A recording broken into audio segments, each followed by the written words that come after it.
Buenas Y bienvenidos a Entre Amigas y Teorías.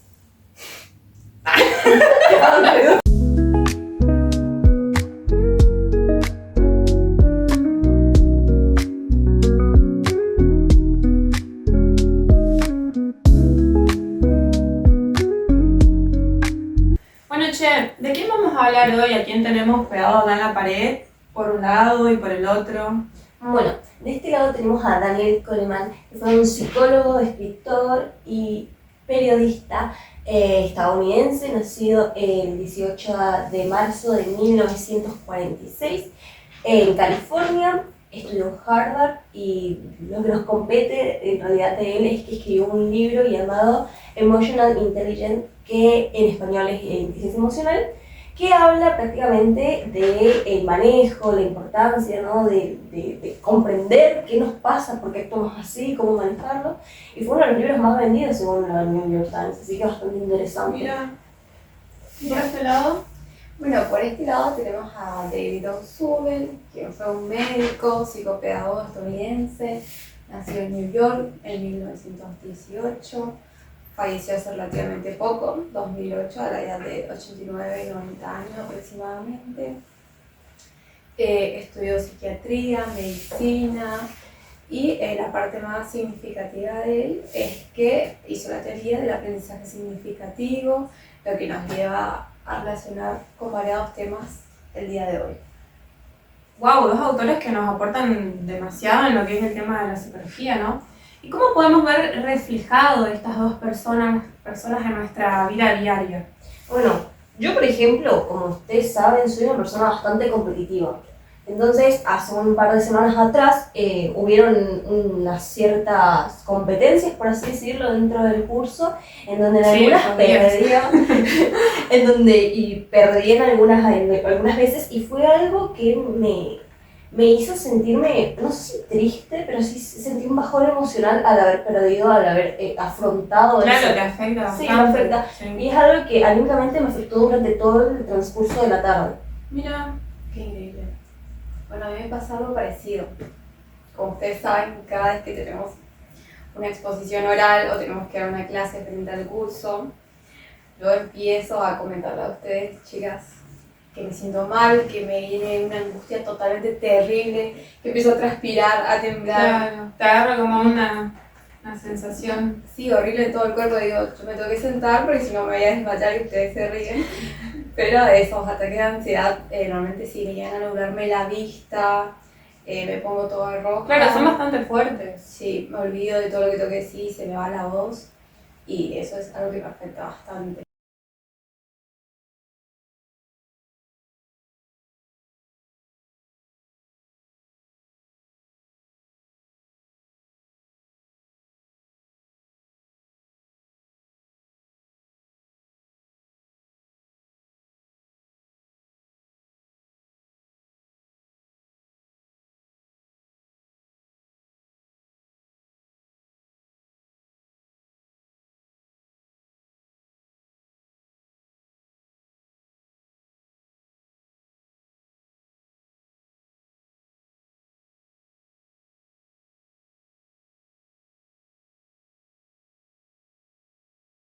Pero entonces, ¿cómo las emociones se vinculan en la forma en que aprendemos? Bueno, toda la parte emocional está totalmente vinculada con el aprendizaje, ya que la manera en que nos comportamos o cómo nos afectan estas emociones que nos atraviesan constantemente en la vida cotidiana van a estar vinculadas y desarrolladas en el modo en que nos relacionamos, en el modo en que realizamos los actos, nuestros comportamientos, Claro, justamente esto tiene que ver con esos impulsos automáticos, ¿no? Claro, y estos impulsos innatos, porque este bagaje emocional está íntimamente relacionado con lo que vendría a ser la parte supervivencial que tiene el ser humano ya incorporado en su sistema nervioso a través de los años y de la evolución. Sí.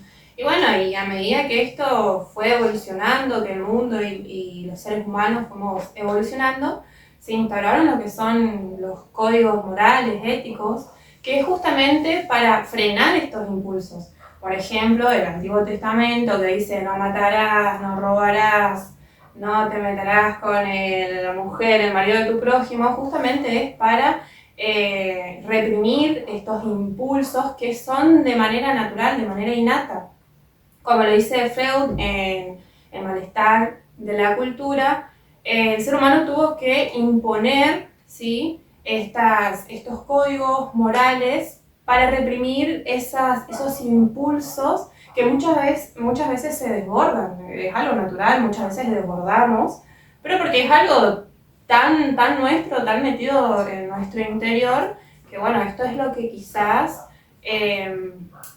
hace conllevar a la civilización, para que no nos estemos, qué sé yo, un día la Maru le agarra un ataque de ira y ¡pum!, quiere ir a matar a alguien, no lo va a hacer, justamente porque si lo vivimos de esa forma va a ser totalmente un caos. Pero además también dentro de esto también tenemos las leyes, ¿no? Que nosotros al estar pisando un territorio tenemos que respetarlas, porque puede ser que en muchas leyes no tengamos por estar totalmente de acuerdo con lo que dicen, pero debemos respetarlas porque somos parte de una sociedad y funcionamos de manera civilizada.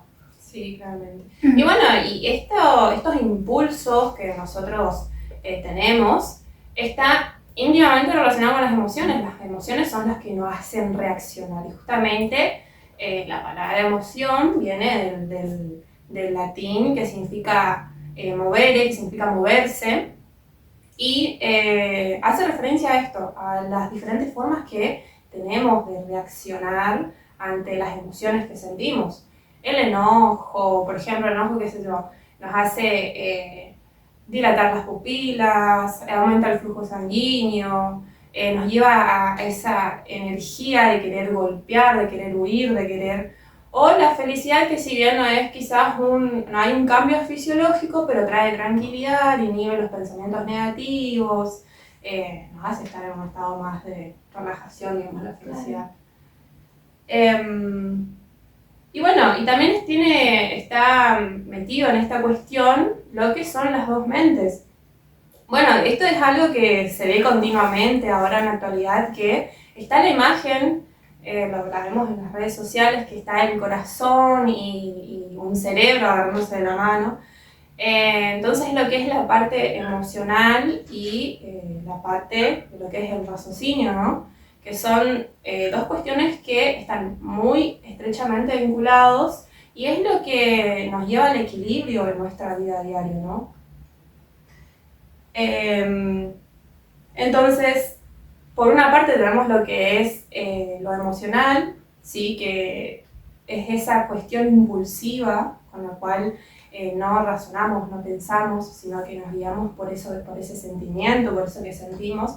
Y por otro lado está la parte de la razón, ¿sí?, las que nos hace cuestionarnos, preguntarnos, analizar, procesar mejor. Entonces, esa parte de lo que es la razón es la que nos dice, che, pará, pensalo, te conviene, no te conviene. Y bueno, estos trabajan constantemente unidos. Pero hay una cuestión que rompe con este trabajo, ¿no? Que vendría a ser la pasión. La pasión es una cuestión que quizás se mete en este arduo trabajo de la emoción y de la razón y hace estragos con ella, ¿no? Pero entonces, ¿qué es la pasión? ¿A qué hace referencia? Bueno, la pasión es... Espérenos un segundo.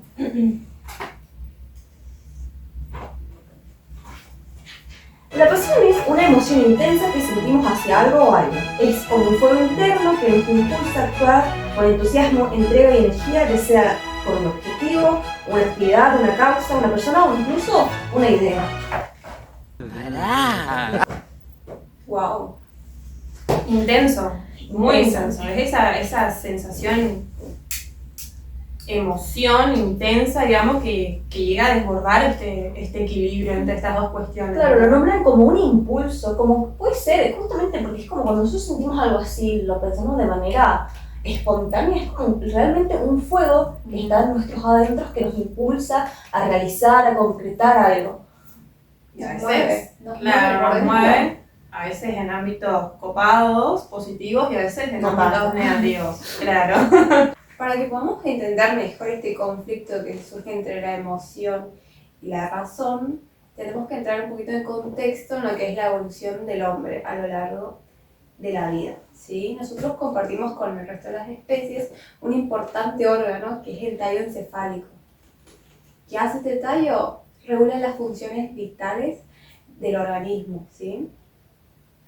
Bueno, y a partir de esta evolución fueron dando nuevas estructuras cerebrales y, bueno, más allá de eso también tenemos un importante sentido, que es el olfato, que es el más primitivo y está más asociado a la cuestión emocional, ya que a partir de él, digamos, nosotros vamos asociando experiencias buenas y malas y las vamos incorporando a nuestro cerebro, ¿sí? Claro, eso fue como uno de los primeros, ¿no? Sí, uno de los primeros. Y en base también al desarrollo de los mamíferos se incorpora un nuevo órgano sumamente importante para introducir la cuestión de las emociones, que es el sistema límbico, que está encargado de llevar a cabo todo este bagaje emocional, de estructurarlo, de procesarlo y de Claro, es mucho, muy importante, digamos, el Sí. sistema límbico, porque vendría a ser todas las emociones, que procesa todas las emociones que nosotros sentimos prácticamente, ¿no? Claro, nos otorga herramientas para el aprendizaje emocional. Nosotros a medida que vamos incorporando con las emociones, obviamente, esto se va adhiriendo a nuestro cerebro y nos permite reaccionar ante nuevas situaciones que se van presentando en base a este nuevo... Como una clasificación, ¿no? Claro, y Sí. aparte esta parte también de lo que nombraste recién, el sistema límbico, también nos permite memorizar, ¿no? Memorizar el aprendizaje, esa cuestión de no reaccionar impulsivamente, más de cuestionarnos, de procesar el sistema límbico. Claro, por ejemplo, ante una situación de miedo, lo que hacemos es registrar esa situación en nuestro cerebro. Por ejemplo, ¿no? Un niño que ve un perro y se asusta, lo registra en su cerebro y lo asocia con una emoción negativa. Entonces, cuando se vuelve a presentar ese estímulo nuevamente, el niño puede largarse a llorar debido a que Claro. quedó, Claro, porque lo asimiló como algo negativo. claro, quedó en su sistema emocional, en su centro, en la parte límbica, asociado con una emoción totalmente negativa para él. Fueron años de evolución, ¿no? De un sistema tan complejo como este.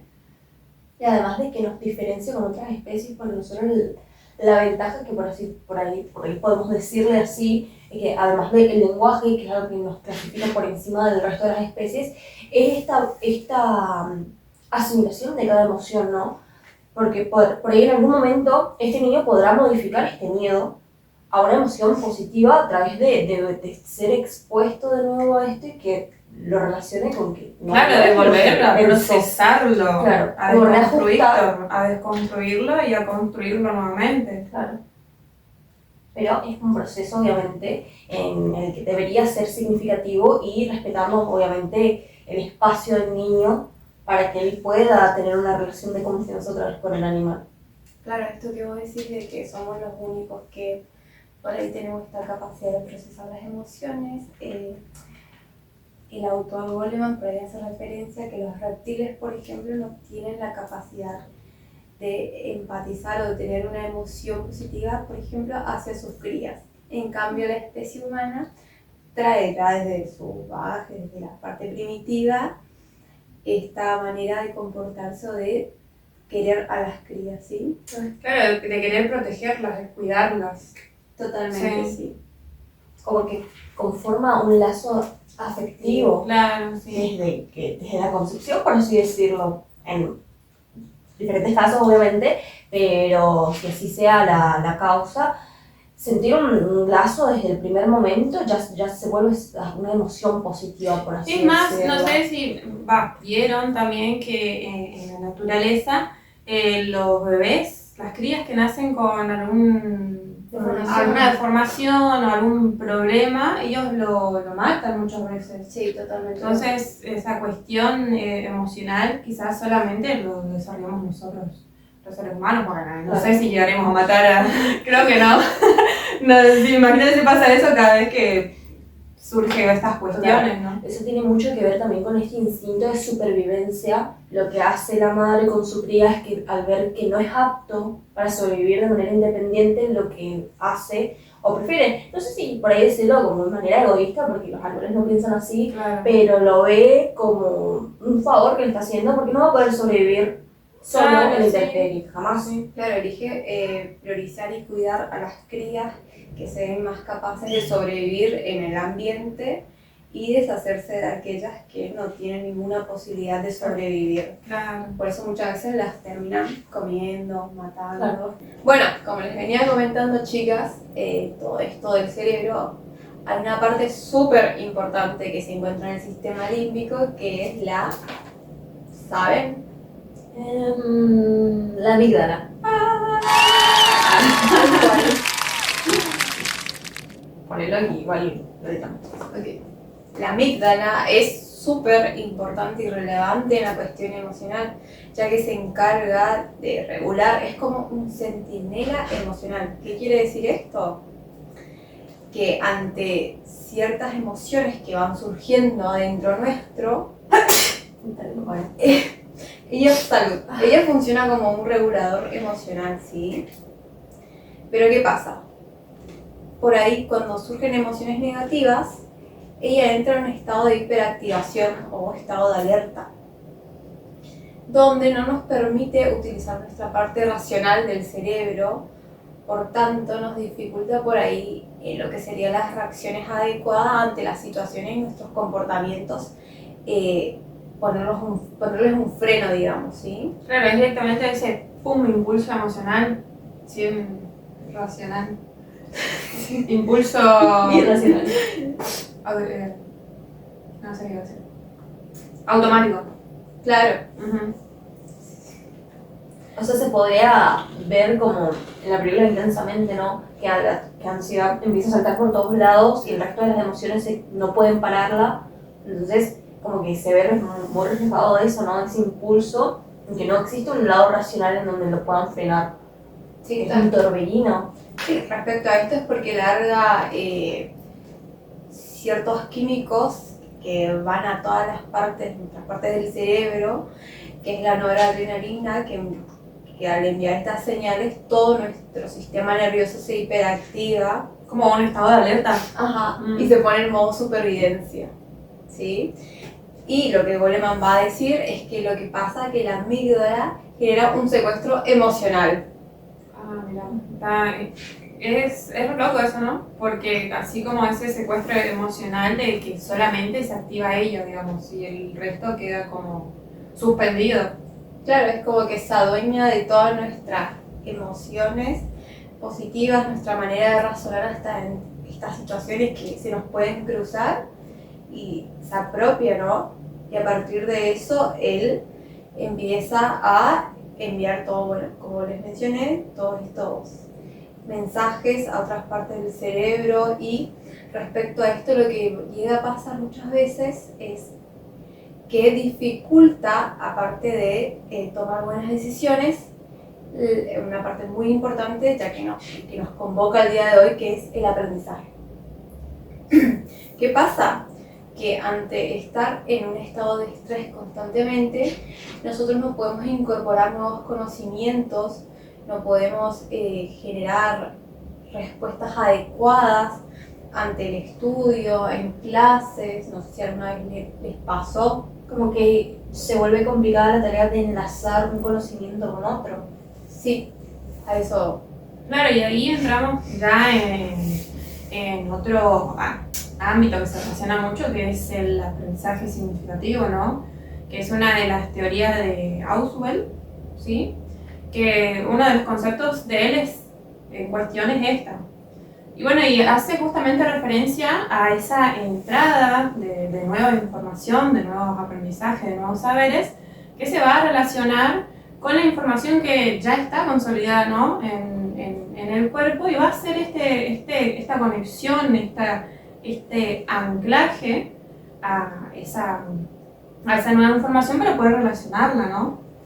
Y bueno, y este anclaje a la nueva estructura cognitiva, vendría a ser como que el cerebro organiza, ¿no? la información que entra. Es como, vamos a dar un ejemplo, como una biblioteca, ¿sí? La biblioteca va a estar muy bien organizada, jerarquizada, ¿no? Por un lado vamos a tener, no sé, el reino animal, por el otro lado vamos a tener, qué sé yo, el reino de los árboles, por así decirlo.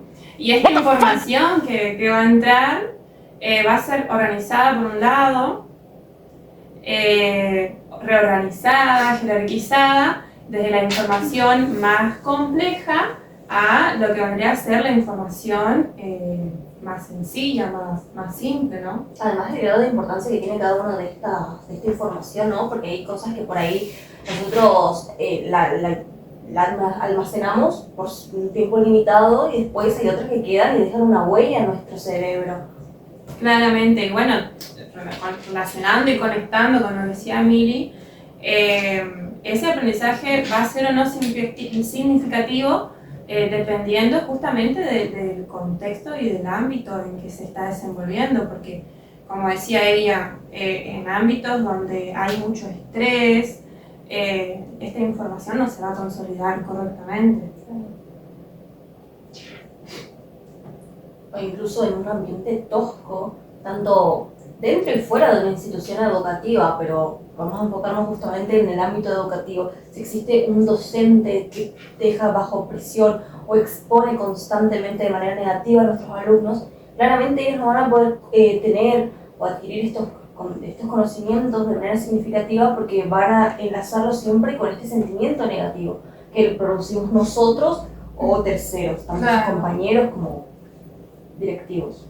Respecto a esto que vas diciendo de anclar emociones positivas con nuevos conocimientos o negativas, es muy importante ya que Goleman por ahí plantea que si propiciamos en las aulas generar una educación emocional para poder controlar un poquito lo que vendrán a ser todos estos impulsos y este bagaje emocional que traemos, va a propiciar a que se desarrolle de manera más óptima la manera en que el niño, el adolescente o el adulto inclusive aprende e incorpora nuevos conocimientos y para que tenga también de manera más asertiva una buena introducción a estos nuevos conocimientos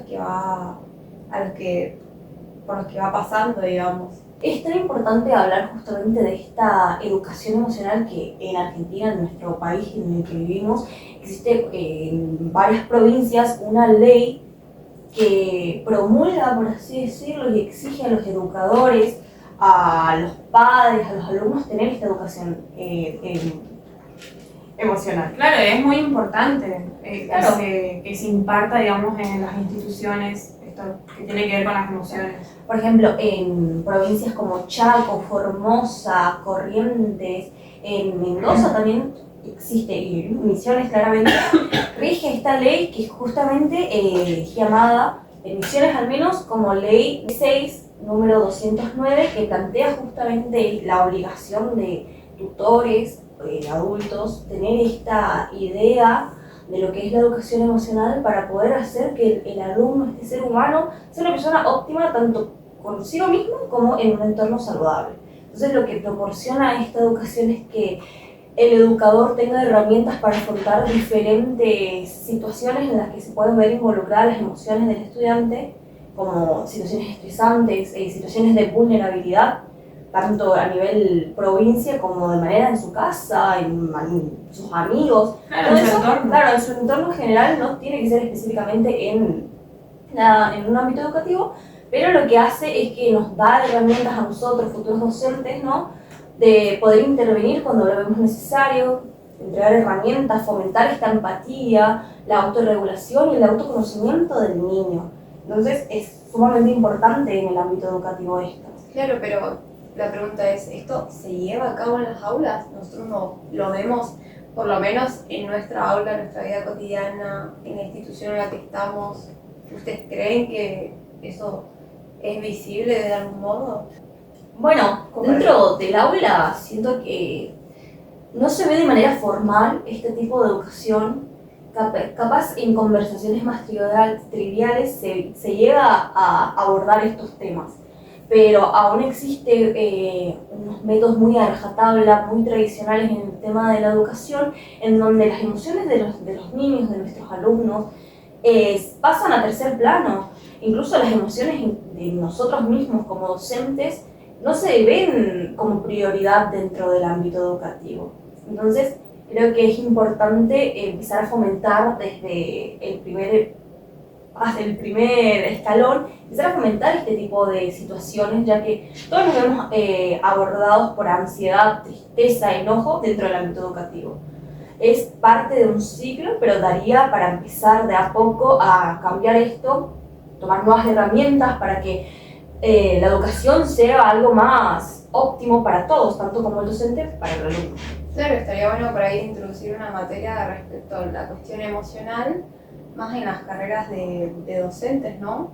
Como para incluirlo y que nos den tanto herramientas para trabajar con nuestros alumnos como para trabajar en nosotros mismos y aprender a regular nuestras emociones dentro del ámbito educativo, ¿no?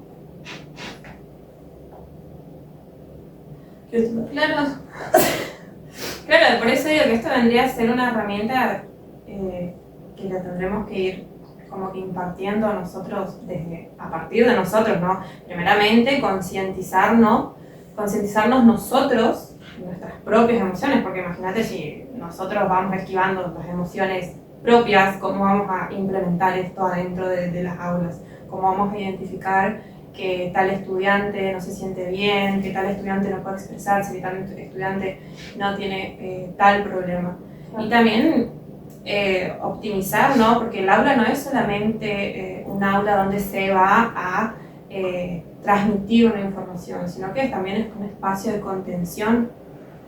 Y muchas veces hay profesores que como que no saben dejar o apartar su estado anímico y lleva esa energía dentro del aula y muchas veces no se da cuenta que transmiten. Claro. Y nosotros básicamente somos imitadores, nosotros absorbemos esa energía, entonces también por ahí también está el punto de separar esta cuestión para que esa clase también no se torne aburrida o que los alumnos no asimilen tal materia con ese profesor aburrido o ese profesor amargado, ¿no? Porque ahí es también donde la información no se genera. Claro. Como esta adquisición, ¿no? De información significativa, que es a lo que queremos llegar nosotros como docentes, ¿no? Claro. Bueno, respecto a esto que venimos hablando, ¿no? Hay que concientizar al alumno, o como dice Goleman, introducir lo que es la alfabetización emocional. ¿Qué quiere decir esto?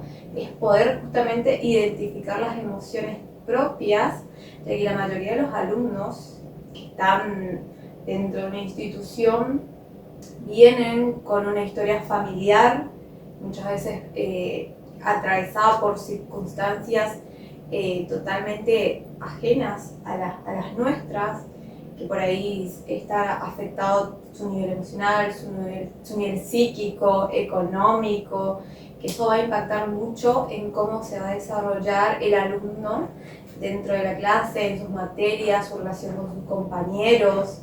Todo esto va a impactar mucho, por eso lo que menciona también mucho este autor es que trabajar las emociones dentro del aula es muy importante, hay que recalcar. También es importante por ahí reconocer, es muy importante reconocer el rol del docente dentro de esta alfabetización emocional y que le brinde tanto herramientas como una buena enseñanza que sea productiva y que se pueda llevar a cabo dentro del aula. Bueno, chicas, referido al tema que hablamos hoy, ¿qué ustedes piensan que fue un aprendizaje significativo que van a llevar a su vida diaria? Bueno, personalmente creo que a partir de ahora hay que empezar a trabajar un poquito más las cuestiones emocionales, no hay que reprimirnos, no hay que escondernos, no hay que ignorarlas tampoco porque tenemos un sistema nervioso muy complejo que se va a activar que por ahí no nos vamos a dar cuenta al principio, pero a la larga va a impactar de manera negativa en nuestro cuerpo, no nos podemos llegar a incluso enfermar debido a esta represión que generamos con las emociones, el mal manejo que tenemos de ellas. Sí, yo creo que también no reprimirlas, ¿no? Pero también saber controlarlas, porque es lo que nosotros vamos a hacer a futuro, es trabajar con adolescentes.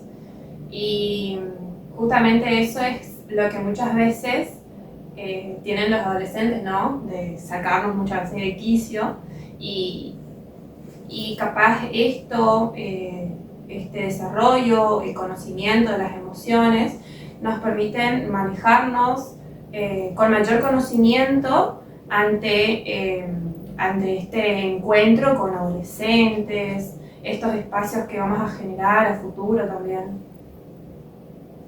Claro, hay que ir por ese lado y hay que generar ambientes propicios para que nos desarrollemos tanto como futuros docentes, como alumnos, como personas, como amigos. Tratar de trabajar en nosotros mismos para poder también empatizar con el otro, porque a partir del conocimiento propio de nuestras emociones podemos reconocer las emociones de los demás y trabajar en base a ello y ayudar al otro, que es muy importante también para generar un ambiente sano y ser personas estables, saludables mentalmente, que pueden llevar una vida estable, que pueden relacionarse de manera idónea con el otro, ¿no?